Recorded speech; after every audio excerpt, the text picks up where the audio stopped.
You know, I don't ever think about what I'm going to say when I come on here. I just usually put up the camera, get my sound stuff together, and just speak. Like, I didn't think the light was going to start hitting me like it is right now. So I don't know if this is going to look kind of crazy or what. Maybe it'll look kind of cool.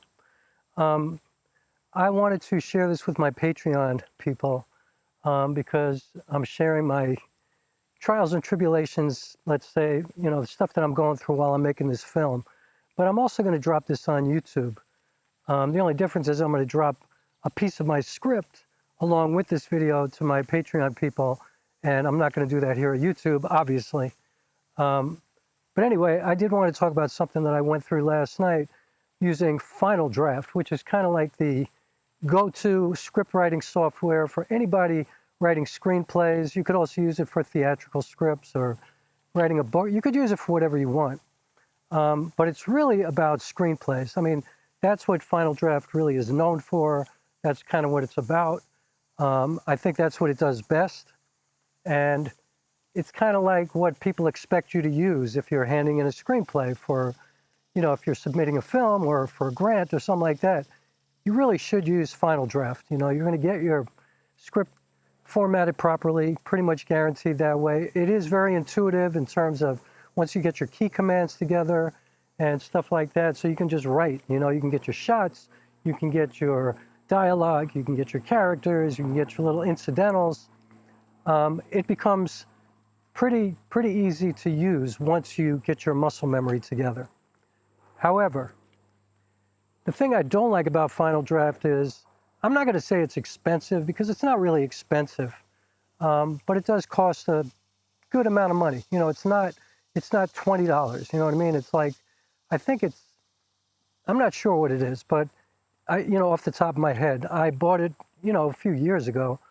So let's just say it's around 150 bucks. I'll put on the screen what it actually is. And that's for a lifetime license. Like, you don't pay every month. It's not a subscription. It's not that kind of madness. You just pay once. That's what I love about DaVinci Resolve. You know, if you want the studio version, you pay $299 for life. You get all the upgrades. You get everything. You don't have to pay monthly. And you don't feel like you're owned by them like all the Adobe products, which I just won't do it. You know, I won't use Adobe products. So Final Draft has that going for it. I respect that.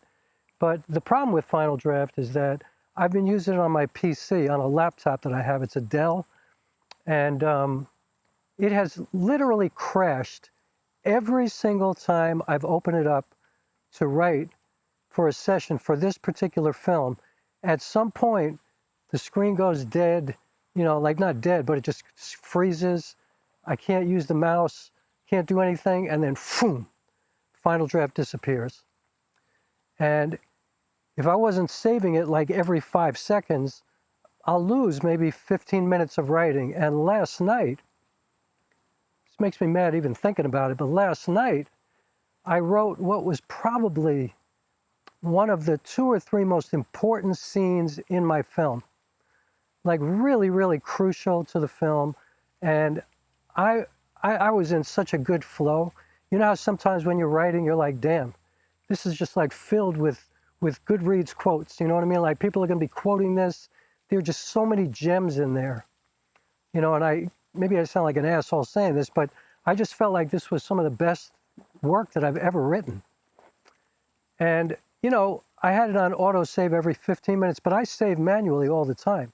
But sometimes when you just get to writing and you get into a flow, you're not really thinking, you know what I mean? And so anyway, it crashed at the worst time.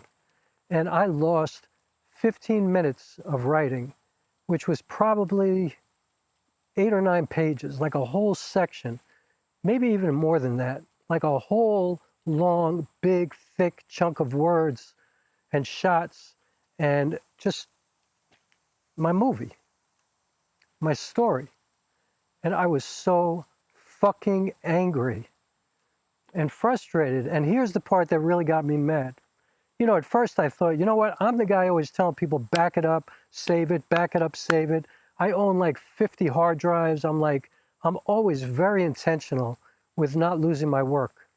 I mean, I was a beta tester for a lot of digital audio programs back in the day. I'm very tech savvy when it comes to computers and work and making sure that you save it, because I don't care how rock solid your computer might be or your program might be, you always run the risk of losing what you did if you don't save it. Like anything could happen. There could be a power surge, there could be a storm, there could be a blackout, there could be anything, like you have no idea. Computers can be very unpredictable. As predictable as they've become, they could still be very unpredictable. And so I lost all this, you know. But the thing that really infuriated me after I took my own part in the responsibility of losing this material was I was trying to get into the settings of Final Draft. Now, I was using the PC version, not the Mac version, which I'll get back to in a second. But I was trying to get to the settings, and I'm like, I can't get to the settings. Like, I can't go in and change my autosave. I can't do anything. I can't look for the last few saves. Like, I couldn't find the settings. That's like the most fundamental, basic thing. And for somebody who has been using professional software for music, for film, for theater, for over 30 years, well, for as long as computers have been doing it, I can't say for over 30 years, I guess since, what, the early 90s, right? 102, 112, 112, yeah, like over 30 years. Like I was beta testing Cakewalk, Sonar, Logic Pro, Session 8, Pro Tools. Like I was beta testing all that stuff back in the day. Cubase, Digital Performer. So anyway, I can't find the settings. I can't find what should be so easy right there in front of me. Just give me a file menu, just make it simple, just let me find it. Don't be cute, don't be, don't be artistic about that. As a matter of fact, you're the program, you're not the artist. Make it easy for us to navigate the program. So what am I doing? I'm like going online, I'm asking questions, I'm going to videos, and finally, after like an hour and a half, now maybe this is me just not being savvy with AI and asking the right questions or whatever, but I finally found where it was on the PC. And where it was in my opinion, the dumbest place you could possibly put it. Like it was under the Tools menu. Like seriously, you put it under the Tools? Tools to me are like, what you use to change the text, change to italic or bold or whatever. Like Tools is like a whole different thing. Tools is maybe formatting. That just seems so dumb to me. Like settings should be under the File menu. And the other weird thing about the PC version is that when you click on the icon in Final Draft on the upper left-hand part of the screen, all you see is your most recent projects, and you can exit out of the program there. You can't see any of the File menu, nothing. The File menu is like spread out all over the program. It is ridiculous and unbelievably frustrating. And so I finally found it, But, I had written all this stuff, and it was like a really important part of the script. And, this script is like 200 pages long. So there's just a lot in there. It's a lot to keep in my head. It's a lot to keep organized. I have tons of notes. I got cards. I got all kinds of stuff to just keep myself, chronologically aware of where I am in the story. And so, I don't know, it's like now 1 o'clock in the morning. It's about 12:50. Because I remember looking at my watch, it was 12:52, looking at the clock. And I said, you know what, let me open up my Mac. This is where I do my video editing. I got a Mac M2. And that's where I use DaVinci Resolve on the Mac because I had major problems on the PC. And, I'm just like, after being a beta tester for a long time and after using all these products when they were first developing, I'm done trying to figure out problems. I'm done crawling under my computer, and I'm done going through the registry files and all this bullshit. Like, I'm done. Just make it work. I'm finished. And also, I'm like, I was never a Mac person in the past until I realized that Mac just simplifies everything and it just makes it work. Yeah, it's not as flexible. It's like the same argument with Android against Apple phones. Like, Apple phones just work. They're easy. They're simple. They're not as flexible. They're not as creative. Like, with an Android phone, you could do anything you want. With a PC, it's the same thing. You can get into the registry files, you can change all kinds of stuff. But who cares? Who wants to do that? You know what I mean? Like, I don't care. So anyway, I open up my Mac and I say, let me see how Final Draft works on my Mac, because you're allowed to use it on 2 different computers for your license, which also is kind of annoying. You know what I mean? Like, let me share it with friends or family or whatever. Like, don't restrict it to just me on my laptop and my desktop. It's just, I feel like that's just kind of petty. You know what I mean? If there's a writing room, everybody in that room should be able to share the same license. It's just ridiculous. So whatever. Business is business. This is capitalism, and that's a whole other video. But anyway, I open it up in the Mac, and man, it works. First of all, it looks the way I wanted it to look. There's a proper file menu. Everything is right there in front of you. I find my settings immediately. Everything is right there. Like, everything is so easy. And then writing in it was just, I could just, you know how sometimes when you work on a computer, you can actually feel how solid it is. Like, you know it's not going to crash. Even though it could crash at any moment, it just feels different, you know? It feels different. I'm really paranoid about bugs right now because I got bit by a bee the other day. And this forearm was like, looked like a softball was hanging out of my arm. But I'm all back to normal again. So, but I digress.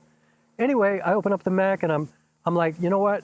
I'm going to write this section over again right now because I still have it fresh in my mind, and I'll be able to recreate a lot of what I just did. Although I know that I lost a lot of the gems that I wrote, and I lost a lot of the important parts, but I'm going to redo it right now so I can get as much as I can.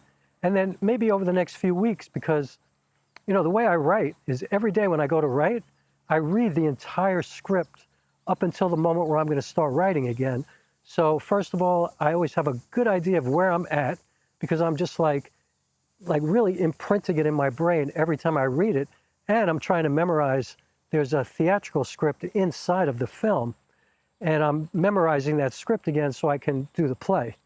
So as a side note, when I finish this film, I'm going to be doing a play at the same time. So there's going to be a live play, which is the play that's inside of this film, and then there's this film, which the film is about mounting a play, but it's really about these 2 characters, Sky and Judah, again, which is a whole other thing. So anyway, I rewrite the whole thing, rock solid, it feels great. I was able to change my autosave to every 3 minutes instead of every 15 minutes, but I'm still manually saving all the time. I do it constantly. And I rewrote it, and I'm happy with what I wrote, but I know that as I, you know, write every day now and I get to that particular section, when I read the whole thing before I start writing what's new for that day, I know that it's going to like, you know, I know that it's like in the gray matter in my brain. And so I'm going to be able to hopefully recreate what I did and remember what I came up with and put it back into the story, I hope. But I just want to say, like, Final Draft for PC, my experience is, it's horrible. I don't like the way it looks. I don't like the file menu. I don't like how you navigate around the program. I mean, for the basic writing, you know, for just getting parentheticals and, like I said, characters and dialogue and shots and, you know, all that kind of stuff, you know, action stuff like transitions, it's fine. For the basic writing, it's fine. But for navigating through the menu, for getting around the program, for dealing with a problem, if you have a problem, and, you know, just the way it looks, and also just like simply reopening a program, I mean, it's fine. You know, when you reopen the program, a little menu comes up and you could just double click on what you were working on yesterday and it's easy, but I don't know, the PC version to me is so lame compared to the Mac version. And trust me, I'm not like a Mac guy, I'm not a PC guy, I don't care. I could care less. I'm an artist. I just want to be able to write a script, you know, and then I want to like throw it out the window. I just want to print it so I have a real hard copy of my script so I don't have to carry a computer around with me all the time. But I also am somebody who understands the advantages of computers and tablets and phones and everything. And it is really convenient to be able to make changes on the fly, to control things from a distance, you know, all of that kind of stuff, especially for a filmmaker. But you know what? How about making the PC version look exactly like the Mac version and vice versa? So if you got to go back and forth, it looks the same. How about that? Like, you know, Android and Apple phones, they're actually competing against each other. So I understand And I think apps are trying to make themselves look the same, but you know, they don't. I mean, an app on an Android phone never looks like an app on a Mac phone, the same app. Rarely does it look the same. And the one really cool thing about shooting where I'm at right now is that I never know what's going to be happening behind me. Like right now, a train's coming. So if I keep talking long enough, you'll see the train behind me, even though I'm using a 24mm Siri anamorphic lens. It's a f2.8, I'm sorry. It's a 1.33 squeeze factor, and so it's like a 28mm equivalent on a full frame camera because it's an APS-C lens. So it'll be difficult to really see the train because it's way on the other side of the Hudson River, but if any boats have passed by here behind me, probably were able to see that. And there's always some cool stuff going on behind me at this location. It's a park up here in Poughkeepsie, New York. So anyway, how about, you know, if you're the same program on a Mac and a PC computer, how about if it's possible, like, I don't know, I don't do coding, I don't know that kind of stuff, but if you can make it look the same, if you can make the file menu look the same, how about just doing that? Like, make it easy. Make it simple for us to be able to navigate through so we can just make it our art. So we can just write the words to the script, you know? So I can just get through, because I don't want to have to master the program that's difficult. It's hard enough to master DaVinci Resolve, you know, like video editing and audio programs and stuff like that. Like, all of it, as amazing as it is, and trust me, I don't take for granted the fact that we have in our hands the ability to do things that 20 years ago would have cost millions of dollars, literally. Like, it was not accessible to anybody, what we can do now. Like, what we can do now is unbelievable. It's remarkable, and it is not to be taken for granted. But I'm just saying, like, it's a word processor, you know what I mean? Final Draft, it's just a word processing program. It couldn't be more simple. It's not video, it's not audio, it's not all this other bullshit. It's just words and formatting. I mean, you know, my Google Docs doesn't crash ever when I use it. It's kind of a pain in the ass because I have to format differently and I have to figure it out, you know, and there are, you know, plenty of, like, you know, templates out there that I could use to, like, kind of simulate Final Draft, but it is a pain in the ass. But it doesn't crash, you know? So there's a lot of other programs out there too that are really good. But Final Draft is like the state of the art. I mean, that's what people want you to use, and that's what you should use. It's like, you know, I'm somebody who also, like, I've always gone against the grain. I've always done stuff that nobody else is doing. You know, people think I choose the most difficult path all the time, but that's not my intention. My intention is to actually choose the path that allows me to do the most with what I have, you know? Like, or to kind of prioritize what's most important to me. Like, I'm shooting with a Panasonic S5, the original. Now, the autofocus on this camera sucks, so I never use it, but the image quality is, in my opinion, better than the S5 II, the S5 IIX, like, maybe not the S1 Mark II, I haven't seen that yet, but the image quality on the S5, to me, is the best. Like, it looks incredible, and so if I want to shoot anamorphic or whatever I want to shoot, you know, I use vintage lenses all the time.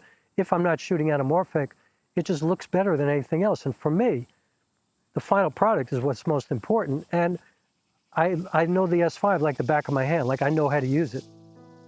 You know, the audio, I'm using a Holly Landmark Max right now. I hate the way it looks, but obviously I wouldn't use it like this on a film, like on a real movie. For YouTube, it's kind of smart to use it like this because I could say, hey, this is a Holly Landmark Max. This is the microphone. The receiver is right on the camera. I don't have to sync the audio because I'm using this. I don't mind syncing audio because it takes 1 second. As a matter of fact, DaVinci Resolve will sync your audio for you with the waveform, so who cares? You know what I mean? I don't care if the audio goes directly into the computer. It's not a big deal. But anyway, I digress again and again and again. I just wanted to share that with you, that Final Draft is crashing like crazy on my PC, so I'm not going to write on my PC for the rest of this script, which is a pain in the ass because I like to use my PC as my laptop. I like to carry it with me. I like to write wherever I happen to be. That's convenient for me. And so now I have to write at my desktop because I don't trust it And you know what, if I had the money, I would go buy an Apple, a MacBook Pro or a MacBook Air or something like that, something where I could use Final Draft in my Mac. But I don't feel like spending that money right now because I got to get 2 more camera bodies for my film. I'm working on this film. I got to spend every penny of my life on this film right now. And so I'm just going to finish the script with what I have. I'm probably 2 or 3 weeks away from finishing the script anyway. And so, yeah, that's what I wanted to share. Patreon members, you're going to get a piece of the script here. I hope you enjoy that. And to my YouTube followers, thank you so much for being here. I love you guys. I really enjoy the exchange that we have all the time. And please subscribe if you haven't. Please hit the like button if you like what I do. And please consider joining my Patreon. That would make you my own personal superhero. Unbelievable. Like, to get that kind of support is so humbling. And again, something that I never take for granted. I adore you people. And I'm honoring your support every day, trying to make the best art that I could possibly make. So, yeah, all of that. Every drop. That's all I got to say about all of that.